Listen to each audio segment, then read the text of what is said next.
setbacks. Natural fact is, I can't pay my taxes. Oh, make me wanna holler with my hands. Oh, it make me wanna holler, throw up both my hands. This ain't living.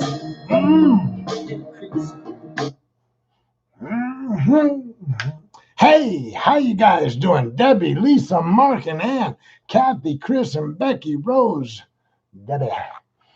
Hello. It must be 6 o'clock on March 18th, 2021. And I'm here. Everybody, I see, I'm taking attendance. You guys are good, man. You don't even wait for me to take attendance. I'm here. I'm here too. All right. So if you didn't know that music strip that I played, then you're too young. You're possibly too young for this show. This may be too delicate for your ears. Just a caution, kind of like when you buy a record album and it says this album may be offensive to young people and Christians. That was Inner City Blues. That was, like in the middle of it, right? He sings for a while and then there's just kind of that, you can't call it a chorus, instrumental, right? So that was Marvin Gaye, Inner City Blues. Man, I'm digging it. I pulled up 2 Marvin Gaye songs to post here tonight. I don't know why. It seemed relevant. And then I posted Grandmaster Flash and Furious 5. This was to me like this. So, hey Bernadette, how you doing? This song by Grandmaster Flash that I left you the link. I think it's a great song. I think it's like the original rap song, right? I also posted General Crook what time it is yesterday. I didn't put it in here. I put it in my Facebook. If you've never listened to that song, I thought it was so poignant. Really, who does poignant better than people that have the inner city blues, right? And everybody today, Marvin Gaye and Grandmaster Flash, the Fierce Five, they have that sense of inner city blues. Now, hi Ray Dean, thank you. So I was just about to turn to my YouTube and tell anybody who listens on YouTube, yo, hey, if you hear me talking to people and you're wondering, does he see people? Is it kind of like the Sixth Sense where he's talking, but everybody's dead? No. Everybody's quite alive, but they're on Facebook. I'm not encouraging anybody to watch me on Facebook. In fact, Ken Goldberg's channel, Ken Goldberg's Law and Disorder channel on YouTube is probably where I'm going to eventually have to shift my focus, because I think Facebook, the kid that owns it, I just think they're headed for trouble. I think everybody who's riding that bus, I removed all my photos. I left a copy in Facebook, but I copied all my photos to Google to give me some sense of preservation, comfort. So anyways, welcome on this Thursday. Some of you came just to see sound is better in the YouTube. That's interesting. Ray Dean is on the YouTube channel and says it sounds better. And that YouTube channel is YouTube. And then you put in Ken Goldberg's Law and Disorder and it would bring it up. Even if you don't listen to it there, I personally would appreciate if you would subscribe to it. So if something does happen, you'd be getting a notice that I'm podcasting. All right. So enough of that. Enough about me. Let's talk about you. What do you think about me? Slay me. I'm just here to see if you knew it was Thursday. Thanks, Chris. Becky, chain them up, will you? Just chain them up. All right. So I'm here. What is it? We're here. We're queer. We ain't going nowhere, right? I'm down with that. I'm not queer in the traditional sense, but I certainly am odd. And as a member of the odd, I think I have the right to cheer along with the gay people or the Asians or black people, Hispanic. Viva la raza, right? That was a Chicano during the Cesar Chavez and all that. Viva la raza. I'm pretty much can be a revolutionary. I'm for anything you want. We're here. We're queer. We're not going anywhere. Something like that. Anyways, I'm down with oppressed peoples. I don't know what that means. Well, no. I do know what it means. I don't know that when I say it, anybody will know what it means. And as you already know, if you're a regular follower of Law and Disorder here, you already know I don't tend to care that anybody gets it, but I do care. I'm a paradox. I'm an enigma wrapped in mystery, and you know that saying. There's more to it. An enigma, a mystery wrapped in an enigma. You know, listen. When I had my radio show, this is something that happened all the time. I would start something like that and not know where it ended. And thank God at the time I had a staff. And the staff was quicker than me, younger than me. So they'd finish a lot of my sentences for me. And I found that to be a saving grace. You know, sometimes I just get stuck thinking of a TV show, and my producer, Shemp, was quick enough. Pop, pop, pop, pop, pop, pop. You know, he'd plug it in on this computer and he'd get me the name of the TV show. What was really remarkable is sometimes he really didn't have much to go on and would pull that stuff out of his butt. Do you actually speak Spanish or just know some phrases? Well, ¿cómo se dice? Yo hablo español un poco, pero yo puedo hablar en español cuando necesita. Yo puedo ordenar comida y wow.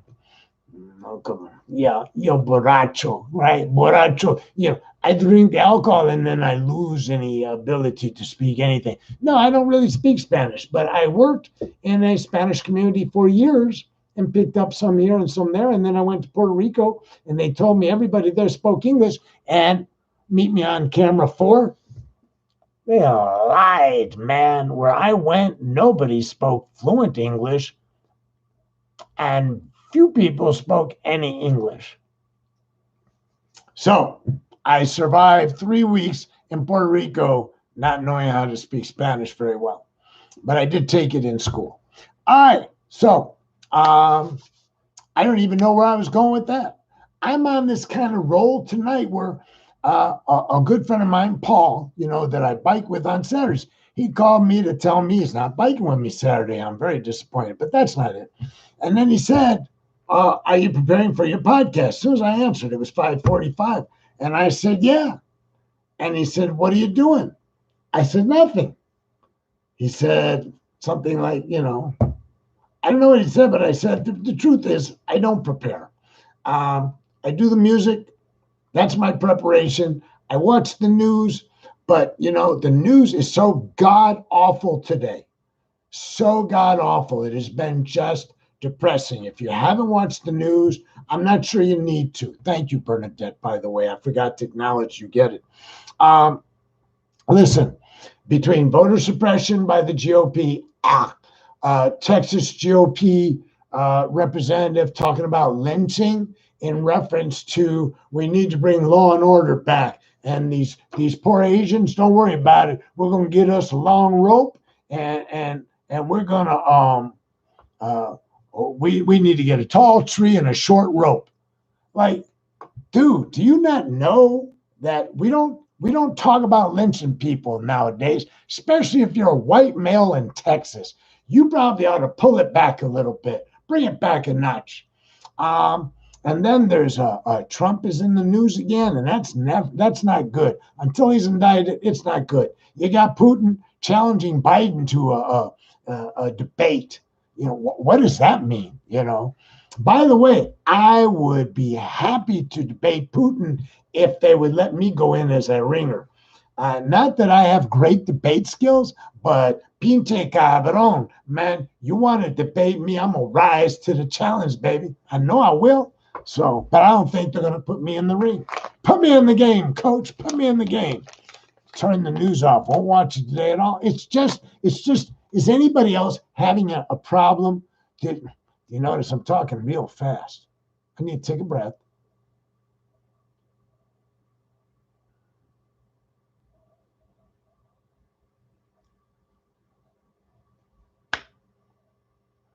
Did anybody else think the news has been pretty shitty?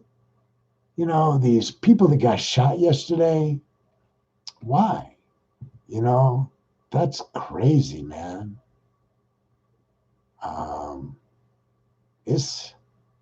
And so they're talking about it, you know, but somebody made a good point. They made it an Asian thing, and somebody said, why isn't this about women? You know, I think 7 of the 8 were women. Why aren't we talking about it's a woman thing? Well, here's the thing. I want to know the answer to that. Why is it that a guy can shoot, kill 8 people? I don't know if he injured more. And most of them are women in the misogynist. Why aren't we screaming about physical violence against women, up to and including killing them? You know, that's so pervasive in our culture. Now, was that Florida, Debbie? Okay. No, it wasn't in Florida. He was on his way to Florida, Debbie. He didn't kill 9 Asian women in Florida. But here's the thing. Nobody wants to talk about guns on the other side. Nobody wants to talk about violence against women. Nobody wants to talk about violence against Asians. They don't want to talk about shit. And then on my side of the fence, everybody wants to talk about this stuff. Everybody wants to talk about how do we stop it? And then we've got the other side, half the country going, stop what? And I'm like, what do you mean stop what? You know, people are being beaten. You know, old people, old Asians are being attacked, men and women.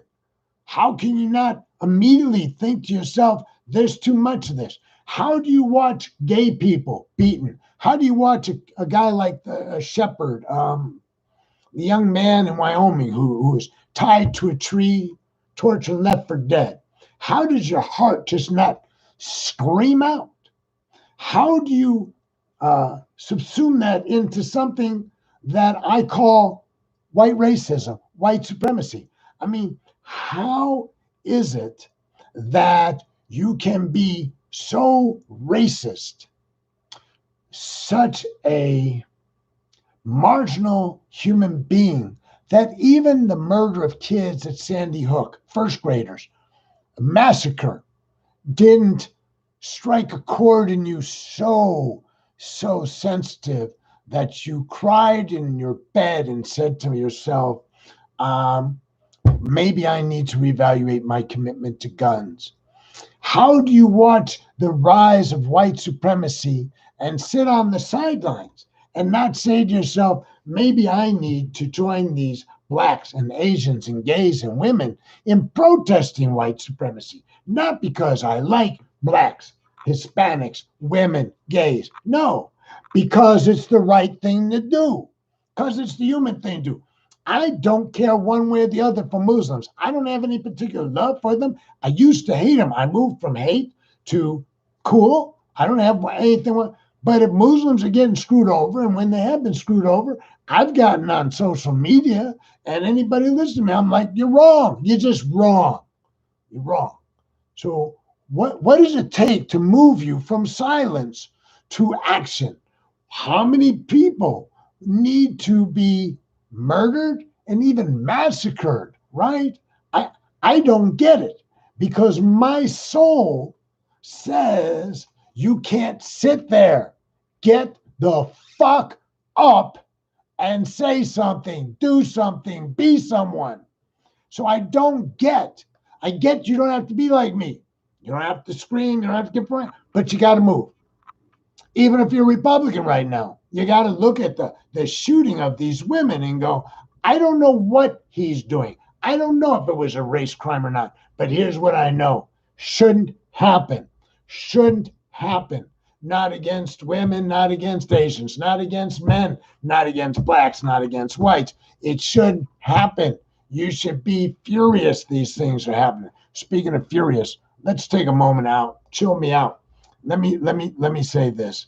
The Grandmaster Flash in the Furious 5 blew me out of the water I don't know what year this came out. I don't think it matters.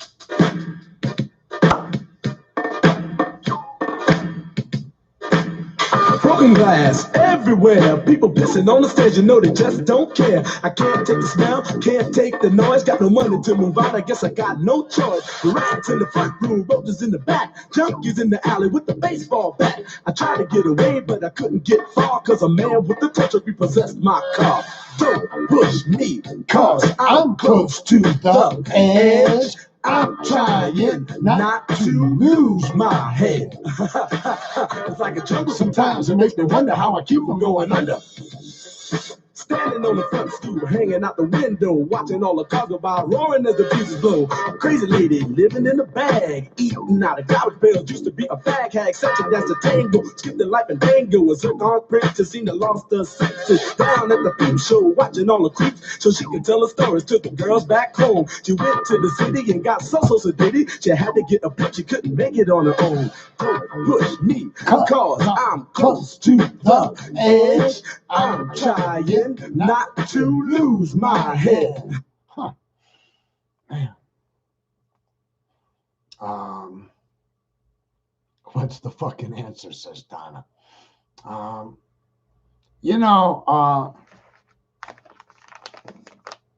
What does it take? I mean, what kind of upbringing do you have to have? Who do your parents have to be for you to have empathy? What kind of parents do you have to have? Can they be super religious Christians and still raise you with empathy? Or is it imperative that they raise you to see things merely as black and white? And if you're, for instance, not opposed to abortion, then you're a murderer and you can rot and die. Single issue. I mean, what does it take to create somebody who is a single issue person in that respect versus what does it take to raise your children to look at the world and see it as a consciousness of all? What does it take? What do parents have to say to their children? What do the teachers have to say in the classroom? What does the pastor have to say from the pulpit to wake people up to the possibility and probability that there is a connection, and that to ignore or deny that connection of humanity, of values that I would expect us to share, if you have shut the door on that, how then do you function in any community? So let's pretend you are one of these people. You're a right-winger. You're a conservative. You are anti-abortion. You look at us and you go, yeah, I don't want to hang out with those people. Okay, that's fair. That's fair.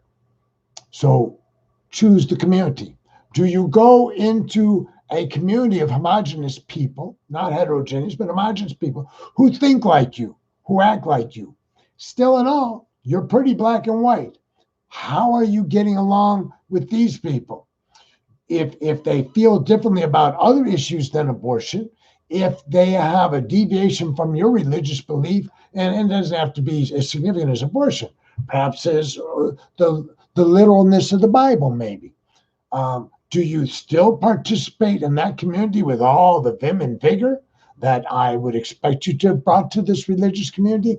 I mean, what does it take for you to be able to integrate, even with your own kind, if in order to be with your own kind, you had to slam the door on the possibility that you could be wrong, the possibility that the world beyond you requires a deeper understanding, perhaps education, knowledge. Let the scales fall from your eyes. What would it take to trigger that kind of concept within you that at some point you would go, well, I'm against abortion, and I know Ken and his friends are relatively pro-abortion, although pro-abortion doesn't mean we're not really pro-abortion. We are pro-choice. And so what I was going to say is, It doesn't mean anybody wants to advocate for abortions. It means we advocate pro-choice. But let's say that's the reason you've cast us aside. You don't want anything to do with us. But how is it that you arrived at this conclusion that in our beliefs we are murderers, but at the same time, that was enough for you to slam the door on anything else you might have derived, you might have gained, benefited from integrating with us in some way? How is it that some 70 million people in the United States aspire to have another presidency under Trump? As hate-filled, as divisive, as polarizing as it was, what did they say to themselves? What do they say to themselves where they say, despite the rhetoric of hate, I'm good with this? See, even if you're on my side, but you're hate-filled and an advocate of hate, I'm going to say to you, hey, man, we're not on the same page. Listen, when we ran the streets, sometimes like Bob starts crap. You're all out, there's 5 or 6 of you, and all of a sudden Bob is selling wolf cookies to some guy that we're not with. And you're watching this out of the corner of your eye, you're like, what's going on over there? And you listen, and Bob's being obnoxious. I mean, he's just being obnoxious. He's begging for an ass whooping, and you're like, I wonder what this other guy's going to do, right? So eventually you see it's coming to blows, and you're sitting there thinking, do I jump up and help Bob? Bob got his ass in this. Bob need to get his ass out. Now, those of you who have been in that situation, listen, if Bob is fighting some guy and his friends jump in, well, then I'm going to jump in and go, hey, no. I've done that so many times. Like people were stepping in. I'm like, yeah, no, you're not going to do that. You're going to let them fight. But what my point is, if Bob's an idiot and he's creating the situation that will result in his ass whooping, I'm kind of like, well, Bob, there's a lesson in life for you. You do that kind of stuff, you get in it, you get your ass whooped, right? I mean, we were not always exclusively dedicated to the proposition that one of us was always right when trouble went down. Sometimes, in fact, you literally pulled the coat of one of your friends, yanked him back and say, hey, man, you're wrong. Shut up. Let's go, man. Let's move it. Let's get out of here. Now, interestingly, I'm a big fan of motorcycle gang, like movies, and the whole milieu has always attracted me. I'm not a bike. I'm not a 1%er. That's what they call themselves. I've always been fascinated by the lifestyle, and I've studied it. I've now read books on it, biographies. I've watched shows about it, documentaries, movies, Hell's Angels on Wheels, Wild Angels. And I thought it's an intriguing lifestyle until I I read Sonny Barger's book. Sonny Barger was the founder of the Hell's Angels in California. He's founder of the Hell's Angels, period, which originated in California. And Sonny Barger was, he was kind of the ultimate biker badass, quite frankly. He's not a particularly big guy. And he got throat cancer, and he uses everything to talk now, but that's irrelevant. He wrote a book, an autobiography, and I'm reading it, and he says, you're not going to have a fair fight with an angel. And I'm like, that's an interesting thing. He says, if you get into a fight with an angel, it doesn't matter who started, we're all kicking your ass. That's their credo, right? One for all for one kind of thing. And I thought, was I being too judicious when I was out with my friends and I didn't necessarily feel like we were all supposed to jump in, nor did I start fights and accept my friends to necessarily jump in, although it was nice to think they would. They would. I haven't been getting enough oxygen, so I think I'm getting hiccups. So his explanation is the Hells Angels biker lifestyle, when confronted with violence in a public setting, like a bar or whatever, you could expect that no matter who you were fighting, you were going to land up fighting everybody. Whether it was 1-on-5, 1-on-10, didn't matter. Sonny Barge is like, take a lesson from this. And I believe Sonny Barge. His veracity in the public domain is pretty good. I mean, he's not copping manufacturing methamphetamine. I mean, I guess he's not that honest, but I believed him when he described it and explained certain behaviors I've seen. Well, so what I'm saying now is Trump is kind of like the Sonny Barger of the white supremacist. So if one of them gets in a fight and they're just wrong, runs over a woman in Charlottesville, that's just wrong. The woman wasn't even doing anything, right? And yet Trump and the other white supremacists, they were like all in favor. These are good guys, man. No, not good guys. So what does it take to create a 1%er? What does it take? Does it take a lot of misery? Do you have to have been abused as a child?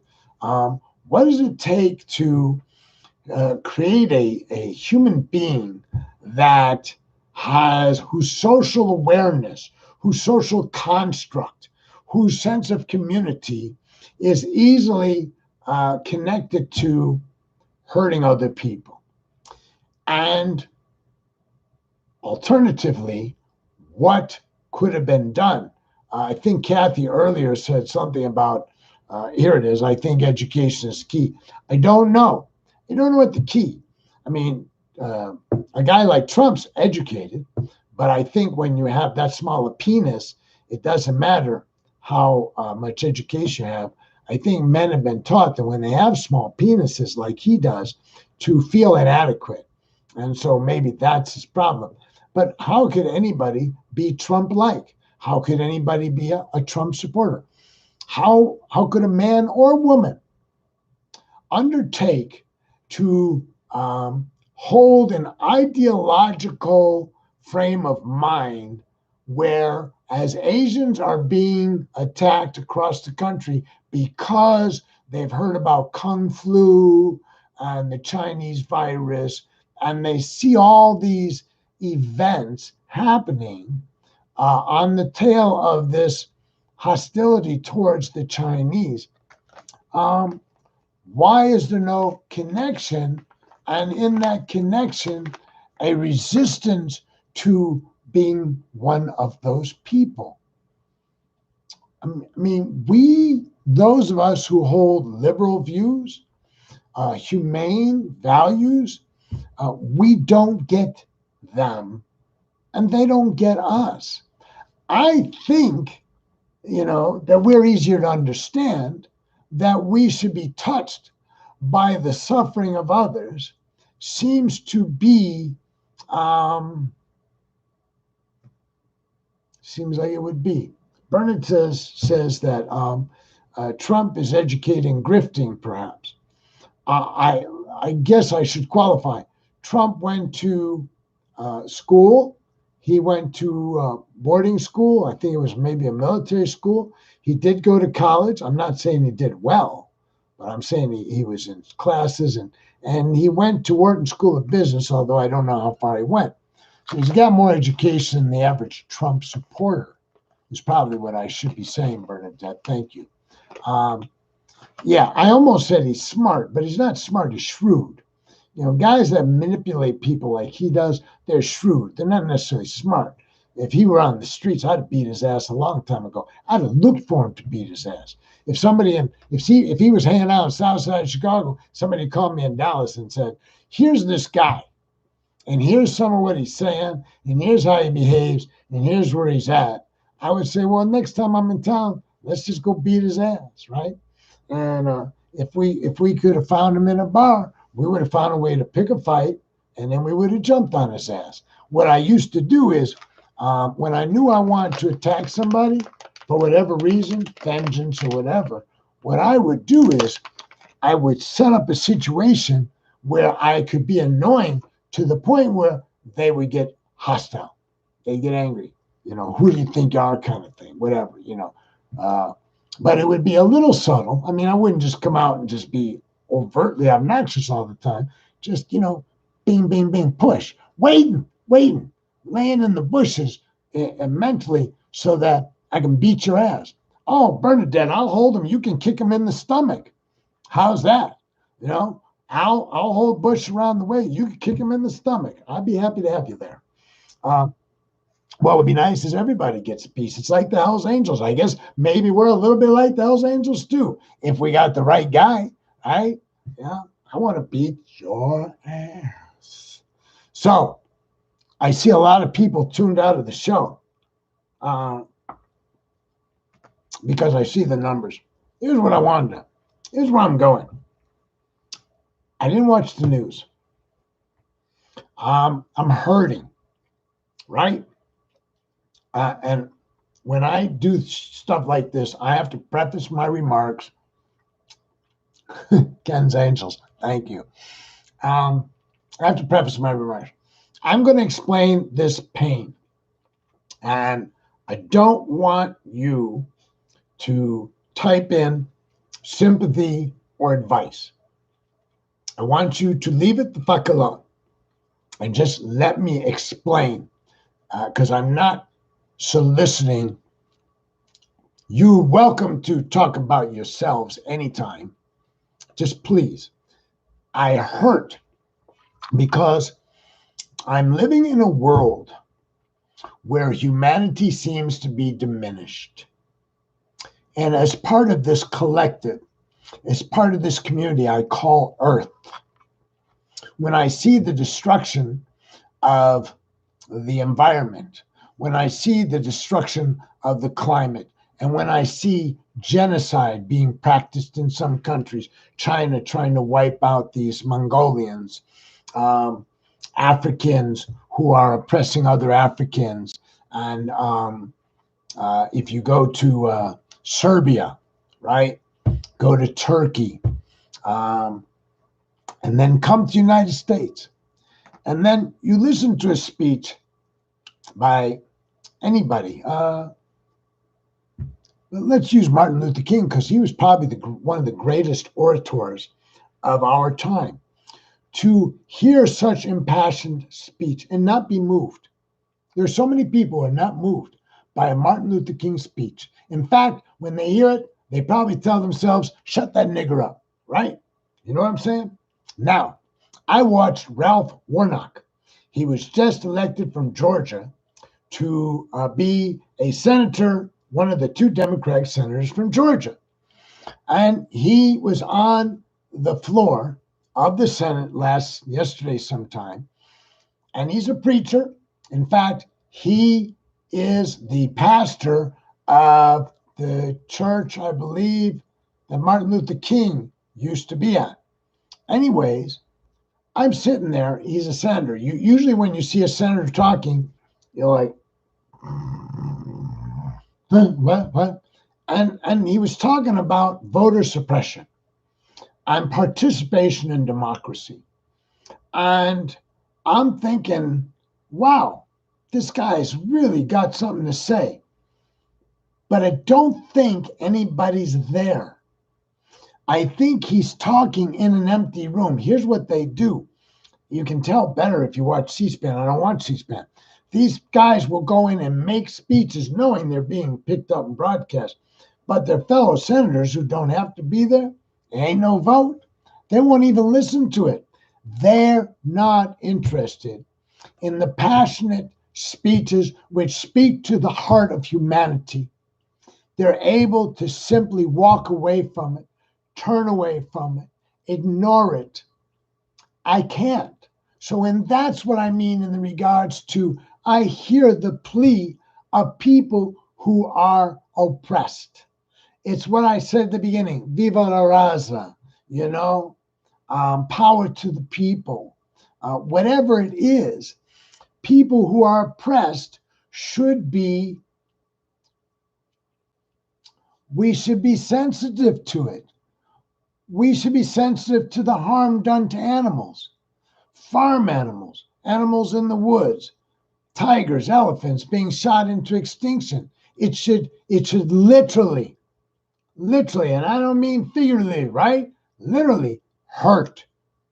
It should hurt if a species should die out, and some do every day.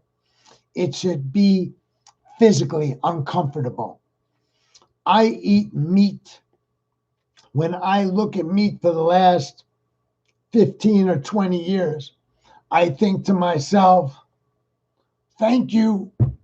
Thank you, animal.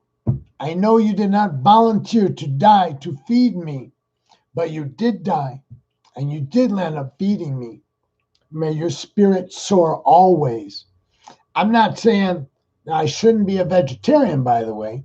I'm just saying that if I'm going to eat something that was a mammal at one time, or even a fowl, I should be cognizant of the humanity and distortion of humanity in that act of consuming. Now, before there was a consciousness, people hunted and they ate meat. They needed it. There are things in meat you need. Vitamin B12, I think, is only found in red meat. So if you are a vegetarian, you're either going to have to take vitamin B12, or I don't know what I don't know what vitamin is. You're either going to have to take supplements if you are going to be a strict vegetarian, because it's not found in the plant world. Well, so I don't think it's heinous that I've consumed animal, but I think it could be avoided. I think there's enough other things to eat.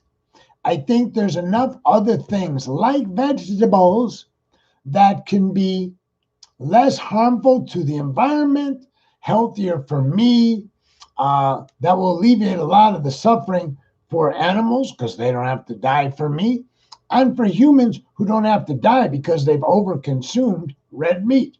Just saying. So this wasn't about becoming vegetarian. I'm just saying that there's something right now in this world where the humanity that we were moving towards has been turned aside. Our march towards more and more humanity it's like they put a barricade up across the road and said, road's out of order. You can't come through. And we're standing there, all of us, we're standing there going, well, what am I supposed to do? I'm trying to get to nirvana. Let's call it nirvana. Trying to get to nirvana. What do you people want me to do? And they're staring on the other side of the barricade going, I don't really care what you do. You're not coming here, So you can go take this wherever you want. But you ain't bringing that humanity shit to us. Why would you have so much resistance? What is it that your parents said to you that you don't find the humanity in it? Or in the alternative, what did my parents say to me that even though they ate meat, never were vegetarian, that I should grow up being empathic to the pain of living creatures?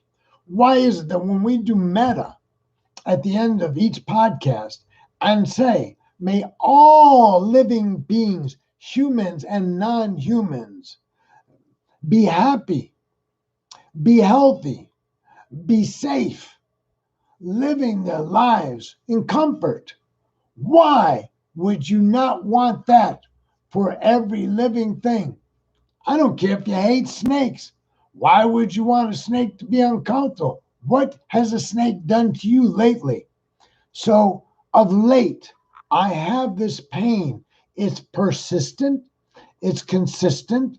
As I watch the news and I see this rising up angry by white supremacy, where they're going to harm old people, they're going to harm Asians, they're harming women, they're planning to harm Jews. They just arrested a guy who's, been writing extensively about harming Jews, right?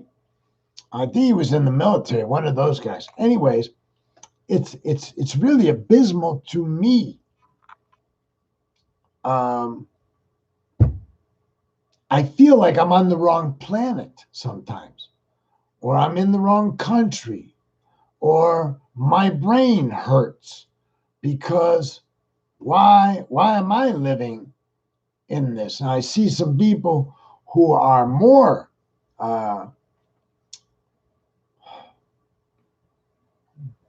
just all of a sudden English language is gone.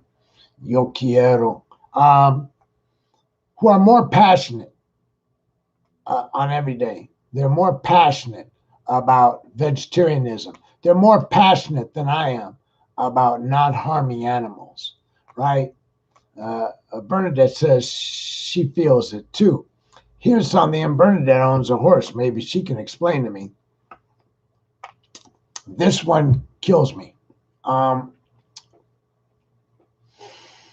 I drive across Texas, Nebraska, Missouri. I know nothing about rural life, Bernadette, or anybody else. I see horses, I see cows, I see sheep. Summertime, they're out in a field. I look at my temperature on my car. It says 105 degrees. I've got the air conditioning on. I feel my windshield. My windshield is burning up. I'm like, I look across these fields, these rural fields. I look for shelter for these animals. Sometimes in the heat of the day, you'll see a field with like one tree and 8 cows or 3 horses laying under it. And you're like, the reason they're doing that is because it's fucking hot out. And I'm looking, where else would they go except under this one freaking tree? And I'm like, how did the owner not think to themselves, I own a living thing. I own this cow or cows. I own these sheep. I own these horses. I am responsible as owner, as if I had a child. You know, ain't nobody here ever had a child and put them out in the yard and told them, live well and prosper. We'll see you in a week or so. You can come in and, you wouldn't do it. Why is it okay to take something that cannot come to you and speak to you and say to you, I'm hot, I'm hungry, I'm cold, I'm sick, I'm hurt, I've got disease. It can't tell you any of that. So why doesn't that trigger for you, for all you animal owners, a sense of responsibility that somehow in this inability to communicate, this animal's inability to communicate in the main, why would you not feel a heightened sense of responsibility to provide as best you can for their comfort? Why would you not have shade, lots of shade, lots of water? I don't know. I don't go on these farms or ranches or whatever they are. I'm just driving by. But I know if I see all the animals trying to fit under one freaking tree, there's something wrong. Listen, when I'm riding my bike on a hot day, you'll see all the ducks trying to get under a tree. I mean, ducks like the water, but at some point, it's too hot to enjoy the water. We've all been there. Lisa, the state of things makes my heart very heavy as well. Debbie asked, do you think there are people more worthy of it than you? But you're wrong. So no. I think I'm just,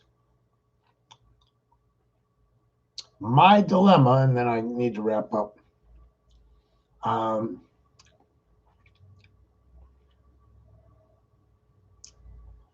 I don't understand what it takes to have empathy. How's that? I don't understand how one person doesn't have empathy and another one does. Now, I understand psychopathology. I understand there are certain personality disorders or mental illnesses that make you incapable of having empathy. We call those psychopaths. We call them sociopaths. They're incapable of having empathy. So those people, let's cut them out of this discussion. I'm just talking about the average Joe. not particularly mentally ill, but certainly lacking in empathy. Certainly is seeing these people killed or beaten and doesn't rise up angry. Why not? I don't know. Thank you, Debbie. Bernadette says she spends several hours every day with her old gal. That's her horse. I assume it's your horse you're talking about. I wouldn't be able to sleep at night if I thought she was uncomfortable or in pain. And I knew that about you. And the reason I used your name, invoked your name earlier, is because I know you have had relationship as a horse owner. And I thought, well, maybe she knows more about why horses are left out in these open fields in the sun. It seems to me you have skin, sun, you burn. Unbelievable people can leave dogs outside in the winter. I agree. Lisa, just your heart is heavy as is mine. And that's my thing. I figured it was your horse. I didn't know your horse's name was Sonoma. So I have a couple of friends. I have another friend out by you, Wilma. And when I almost saw you when I was in Southern California, I almost saw Wilma too. You all live in that general area. She has a horse too somewhere. Anyways, I'm done. I'm past my time. I'm leaving. It's Thursday night. I've already listened to the music I left you. I would encourage you to listen to the music I left you. Listen to Inner City Blues. Listen to Mercy, Mercy Me. Listen to Grandmaster Flash and the Furious Five talk about it's a jungle sometimes. It makes me wonder how I keep from going under, And then let's meet back here tomorrow at 6, okay? And again, let me encourage you to go to Ken Goldberg's Law and Disorder and subscribe, so that when and if I get kicked off of Facebook, I still have a means of communicating with you. All right? Oh, so you heard Wilma. Okay. I was like, what does that mean? All right, kids. I do metta at the end of every podcast. It's an integral part of my life. I don't need this to have empathy, but I find it's a place to put my empathy. Okay? I bring my hands together before my heart as if in prayer. I bow my heads, I close my eyes. I bow my head, I close my eyes. I take some deep breaths. And I bring loving kindness to myself. From me to me, may I be happy, healthy, free from harm, free from anger, anxiety, and fear.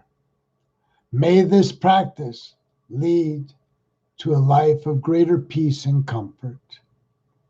May my mother and father, my living relatives, my friends, be happy, healthy, free from harm. May they know the affection I carry in my heart for them, and may they find the path to greater peace and comfort. May those persons I find difficult, for whatever reason, I don't blame them, but I always feel like I could blame them. But now I send them kindness, compassion, goodwill. May they be happy, healthy, free from harm, free from difficulties, free from suffering. May all living beings, wherever they may be, may you receive this collective goodwill that emanates from myself and my friends in all directions. May all living beings be happy, healthy, free from harm. May all living beings be safe, comfortable, and at peace. Satu, Satu, Satu.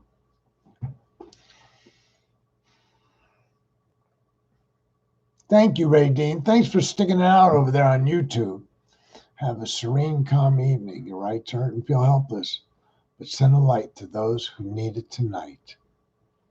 Thank you, Rose and Debbie and Kathy and Mark and Ann and Lisa and Joan and Chris and Becky and Bernadette and Rose, Rachel. I'm trying to remember, man. It ain't always easy. Kathy, I think I said Donna. Donna stuck around. Okay. It's the best I can do for now. Peace out.